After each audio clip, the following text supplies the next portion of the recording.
3 na eko delegate for no matter abane that that's they are carrying a show off once I go movie a free show or a free show movie na kasa de number 3 DMB obi anim enti table ni di intimate na airport na ama wo hu wo papa yi mu a wo pese obedi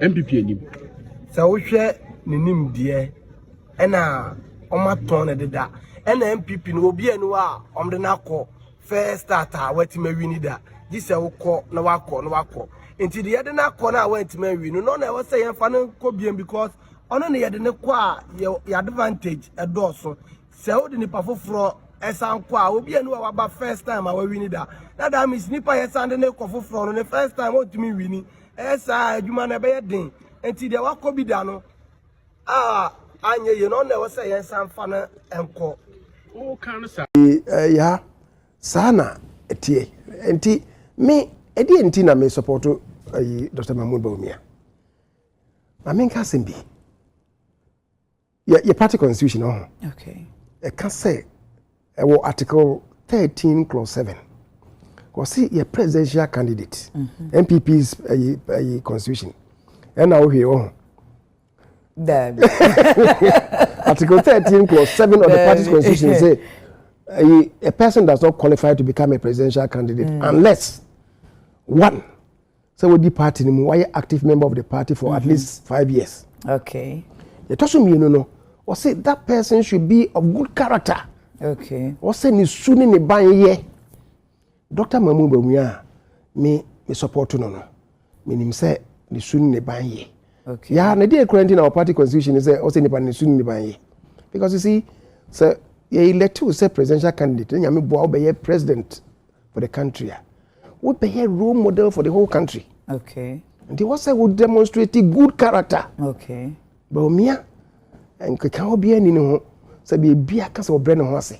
Enum kasa eye. What you say? Enti ena me hu say no papa yi wait my susu dia ma oman no.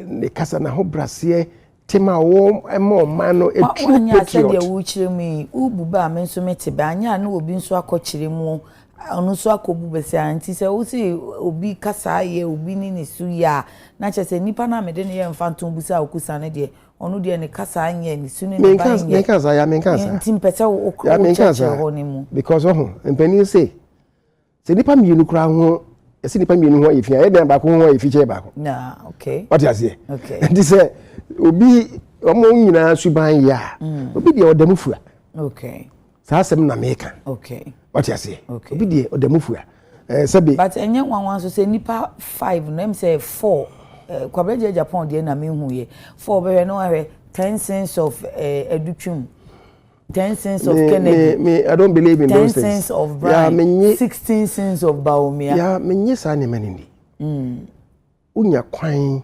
uta obi achi unya kwan se obedi ne ho adanse a nia woni mfa ne ho na wo se o kama manfo tie ne nya gide wonu mu ntisa na wonya kwan na wo de obi ne kotra na ahoro no a se be what value addition na adima wo nipa no you want to bring everybody down no that should not be baby I was say yeko tina wo bisa me no me ka de minimum na me party constitution so na me kan was okay the party constitution no the third one article 13 said na make no or say that person should be in good standing okay good standing wo kire mu say e bia wo tua dues wo levies e twitwa to bia ma say ntua wo tua bie okay na fei you uplift the image of the party okay o peja party na nimu nyam Dr. M0ney-Kye BAWUMIA baby obekasa fa party no e bia no peja party na nimu nyam obi a openka bomu enti onko didi nkrofo atem ne nema de kasa hote ebiso no oni atem no but owo mo di atem ne ma no that is why I'm saying say on America say na me obisa me say ken asem me say ken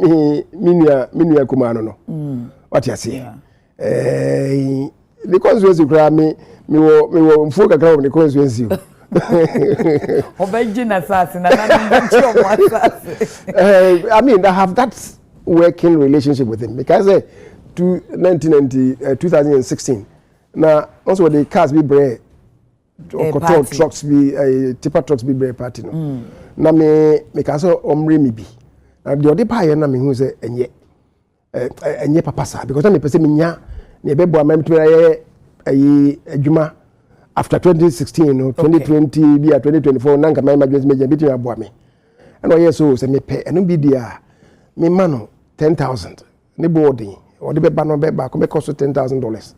I paid for 2. Okay. 20,000. Okay. And Ken with the man on the Ford a bremi. Okay. And Titan, Nissan Titan be a bremi. Now say me say ni nipa ba kwa koja read so Ken a torture me. And no credit same be any. I Ken knows say be me tieska 20,000 for the 2 pickups. No the bremi. But nipa na woni mu no. Also onimu o more than say the Ford no number 1 say Ford was it Tundra. Oh, so those things, yeah. Yes, na me can say didn't want dance pa. Now you see, the party na Asem so to nchen. Yes, honorable. Yeah. Your national constitution. Oh. Mhm. The preamble of the constitution. O can send be a modro.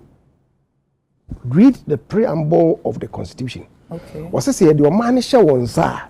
Also was share aban no. Say a bit deliver on Nema Miensebi. One was to deepen the liberties of Ghanaians. Okay. In other words, with the rule of law be juma. Okay. Mra be juma. Ama nipa nye gidi o mremu. Obi na so be na juma kura bo didn't see kebe che o man Ghana mu na say office rule of law nye juma. Onfa mawo. Yeah. Enti odi mra be juma na deepen the liberties of the citizens ankasa. Okay. The second one no was you should create equal opportunities for all citizens. Therefore, ye de eja beba beka oba no ho. Ni ye de oba ne eja no aba beka susu konkro no. Ni ye de susu konkro ne eja ne oba no e de Ghana fo ko bosha asase ne so. Eti na Dr. Alhaji Mahmoud Bawumia oye number 3. Wono ne yede na ekọ bosha asase ne so enti obi a woka ye ho bia no yesere wo se obeka boyim ni yakọ to abanaba number 3 eye Dr. Alhaji Mahmoud Bawumia His Excellency ono ne da number 3 ne ye na ekọ number 3 ne yede na eye number 3 ne yede ne ya eyeye enti na Dr. Alhaji Mahmoud Bawumia odo number 3 de Ghana for pe de ye pe de party pe de obi a pe any number 3 it is possible. I'm sure for it is possible, and Anna NPP among your committee, I actually share Franca to Father January 31st, 2026. I will buy a balloting. Now, as one to Loom, Obia, ever be PM or more representatives, ever PM was say. Now, on the PM on my balloting, on my end twice. Yet, come with Gina, a quiet fast wife, a filing and also submit to the phones. And Omujina saw Omudi, no, we no bet on the actual balloting now, what the bed that a paper. So we are not honorable can I compare with Japan number 1, Dr. Bray Champo and the number 2. His Excellency Dr. Alhaji Mahmoud Bawumia and the 3. Dr. I was here to A4 and a fake engineer Pabna A Japan and so A5. Now you read about a ballotino as a man for say Casa number 1, the baby number 2 are about what they gonna say or to buy baby. I would that and let so now baby and I will win. A one cast on message I'll be country phone for non betting and a better much more to Twaba and the found someone other say and found on other or that's so. Nimbo a dear a down son or balloting and said Dr. Alhaji Mahmoud Bawumia has already share. I can't say a koya or don't nice with Jen Fivia or be to be born.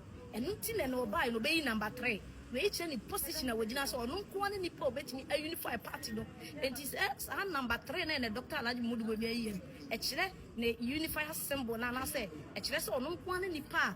Obeti me Gina, I'm a shares. I want to be free camp A, camp B, camp 4, camp 5 no. Or no one any beti me aje. To so way Dr. Alhaji Mahmoud Bawumia supporter. Men can say doctor any number 1, another number 5 into 2 ban. Kai unu say about ideas campaign a policy based campaign, a balloting based campaign. No can say men I'm number 1 into me was autonomy.